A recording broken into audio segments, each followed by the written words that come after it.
Brad. Sinuntas na yung nilakad natin, Brad. Ilang sumisigil tayo. Dito ako sa likuran mo. Ikaw bahala dyan. Ikaw bahala dyan. Doon banda.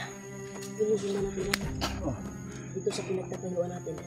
Mga ilang kilometro yung rinig natin dito. Sana ay makita natin si Kuya Buds or si Julio. Baka yung nagputukan doon. Pero si Kuya Buds din ba? Or si Julio siguro. Di tayo sure. Kung hindi, si Dib. Ang mas mabuti. Si Dib. Ang mas mabuti silang lahat ang makita natin. Sana pero ang pinag-alala ko si Buds baka mahuli ni Bagnot kasi yung narinig natin yung pangyayari nung nakaraang araw. Pag mahuli daw si Buds at ikaw ay lalong lumakas daw ang kapangyarihan ni Bagnot. Makumpleto daw yung ritual niya. Kaya mag-ingat ka parati bayaw kasi napakadelikado yung babala na ibinigay nila.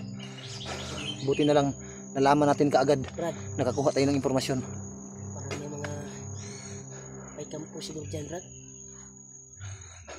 Parang may nagraradyo ba? Baka malapit na tayo sa kampo nila. Baka nagkasiyahan sila doon. Kasi nung nakita natin si Bagnot at si Banggil, sobrang saya kasi nila. Si Bagnot, asawa ni Dib. Naloko na. Paano na si Dib yan? Baka inasawa na ni Bagnot yung asawa ni Dib. Baka tinuluyan na. So ngayon, hindi tayo pwedeng kampante dito sa lugar na to. Aalis tayo dito. Pero patuloy pa rin tayo sa pagmamasid. Dahan-dahan lang tayo. Dito tayo bayo ha.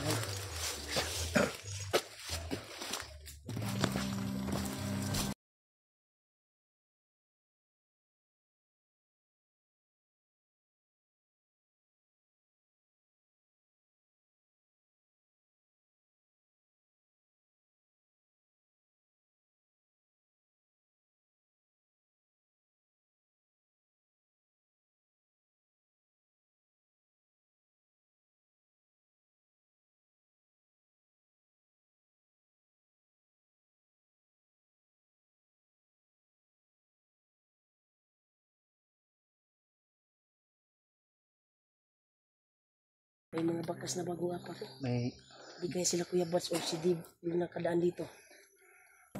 Di ba ano yung si Dib? Di ba nakapaayon, naka-sapatos? Sapatos yun, naka-boots din yun. Naka-boots. Tingnan yung daanan, parang hindi naman boots yung bakas na yan. Ha? Boots ba? Parang buta. Bakas ni Dib ba? Sabutan niya ba? Boots ba? Grabe. Lalim pala ng bangin na tinalo namin, mga tol.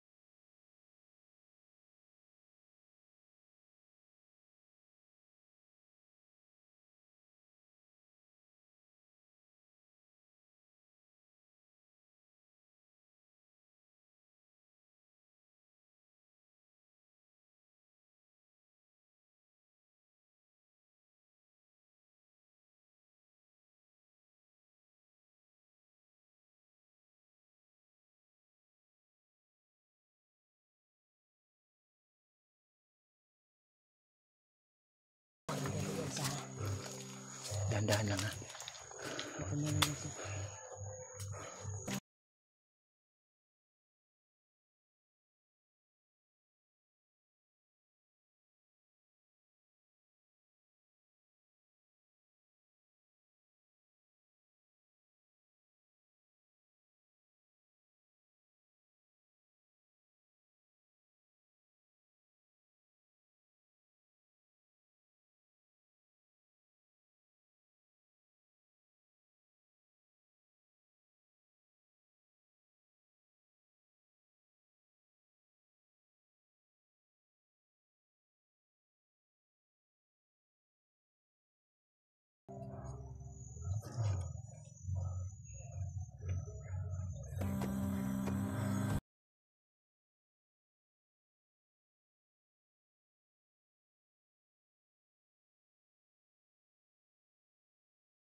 May bandido kaming sinusundan mga tol.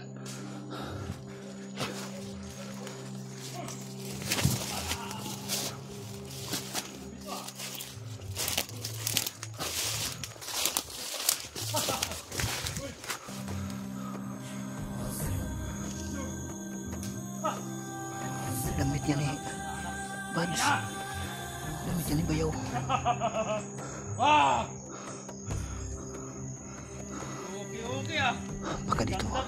Baka dito tumaan si Bads. Naiwan yung damit niya dito.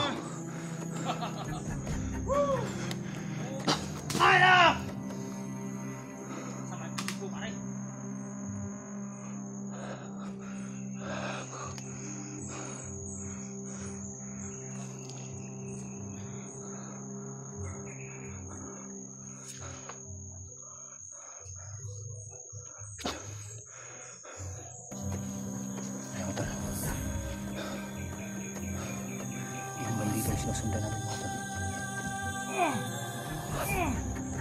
Ito. Tinira ni Remite. Tinira ni Remite ang kasya mga tol. Kinontrol ni Remite.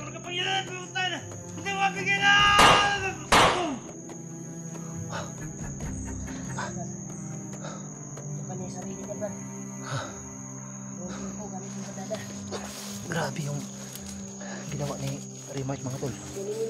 Kinontrol niya yung bandido. Pinatay ng bandido na kanyang sarili dahil sa kapangyarihan ng Isot Remite. yan ni Kuya Bads. Nakita niya. Nagalito siya baka Kasana yun? Saan niya tinapon? siguro. Ito. Break din yung kwanto. Bandido na to. Pasak yung ulo.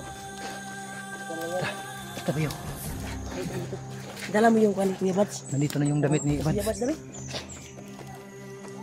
Kuya Bads yan. Oh. Ito yung ano. Yung damit niya. Dala ang bandido to.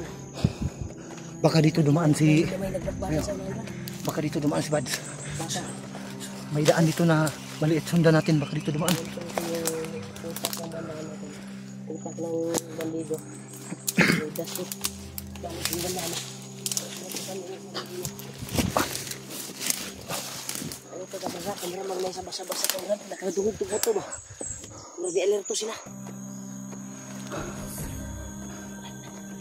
Okay, Bads na itong damit dito. Tangira, isudas yung bagro. Yung mga tol. Nakuha namin yung damit ni Bads. Sigurado. Dito siguro dumaan si Bads mga tol. Kaya patuloy kami ngayon. Pupuntahan yung aakit kami dun sa taas ng bundok. Kasi baka nandun sila. Baka nandun si Bads. Kasi nandito yung damit niya. Siguro sa pagtakbo niya, naiwan yung damit niya. Pero hindi pa namin tiyak. Hindi kanya Hindi pa namin banyo si tiyak. Bads Black. Kung, Nag-fast aid na bandido. ha? Kita yung wala. Pag may makita tayong bandido na parang dalawa ni Kuya Bads. Si Kuya Bads yan. Hindi. Alam mo. Baka nabasa ko yung utak ni Kuya Bads. Pag may yun yung ginagawa niya. Pag maraming kalaban. Baka nagpas-as if siya na bandido ba? Baka nagsuot siya ng kuwan. Pang bandido na kuwan. Damit ng bandido. Hmm. Ginaya niya siguro yung mga bandido. Pero Para hindi siya yung putok ng baril ni Bads, pati yung galaw niya, alam naman natin yun. Kaya huwag tayong padasdalos kung may makita tayo. Baka pagkamala natin si Kuya Bads na kalaban. Yeah. Kasi Imposible, yun yung palagi niya ginagawa eh. imposible mangyari yun, Bayaw. Alam natin yung galaw ng kapatid mo. Kahit nakatalikod Galawan yun. pala ni Kuya Bads. Kahit nakatalikod yun, alam natin yun. Pero hindi naman tayo kaagad pumpatay ng mga bandido kung hindi natin kinaklarify yung galaw ng bandido. Kasi pinagmasdan muna natin bago natin Bago yung pinutukan niya yung sarili niya, Brad. paslangin. May biglang sumigaw doon. Parang nalilito sila. Kaya huwag tayong padasdalos ha. Oh, ano ba? Parang hinahanap nila yung putok na narinig nila. Oh, Oh, narinig daw nila, dalawang putok daw. Pero hindi dito daw nagagaling yung putok. Sabi niyo. marinig natin dito pero hindi ma-record ng cellphone natin kasi medyo distant siya.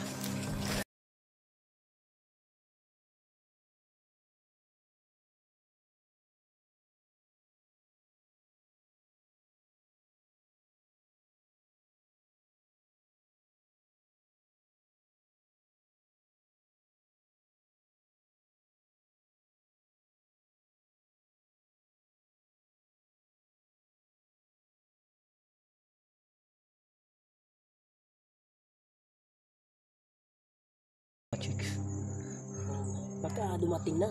Baka yun yung mga Baka, narinig natin na mga may motor. siguro. Kanina, baka may mga angkas na chicks yan. Oh, yun.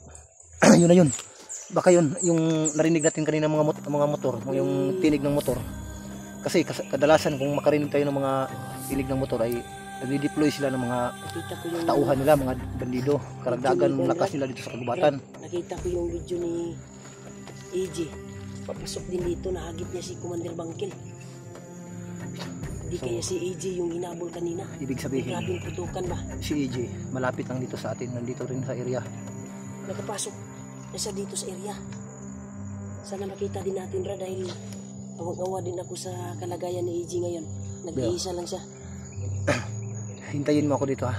May sisilipin lang ako ha. Yan tol.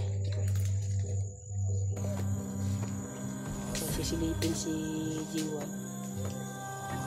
Doon. Parang may nakuhan siya tol. May nabantayan ba? Bayanin natin. Marunong na si Jiwa sa mga kuwan.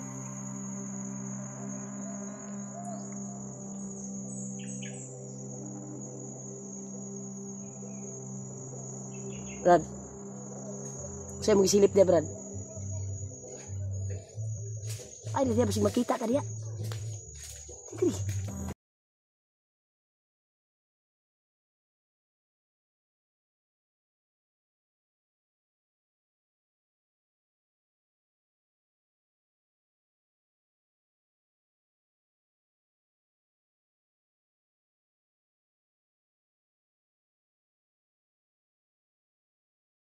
Ikaw, alin yung May narinig tayo. alin yung mabuti para rin lang sa kaligtasan natin, kasi nagkakasiyahan na yung mga bandido. Marami akong nakikita patungo doon sa bundok na yun, yung may mga nagkakasiyahan. Tingnan natin. Dahan-dahan tayo. Tingnan na natin na. Saan mo nakita doon? Doon banda. Pero malayo. Doon yung bundok na yan. Malayo pa mula dito, pero may nakita ako dyan sa ibaba patungo doon.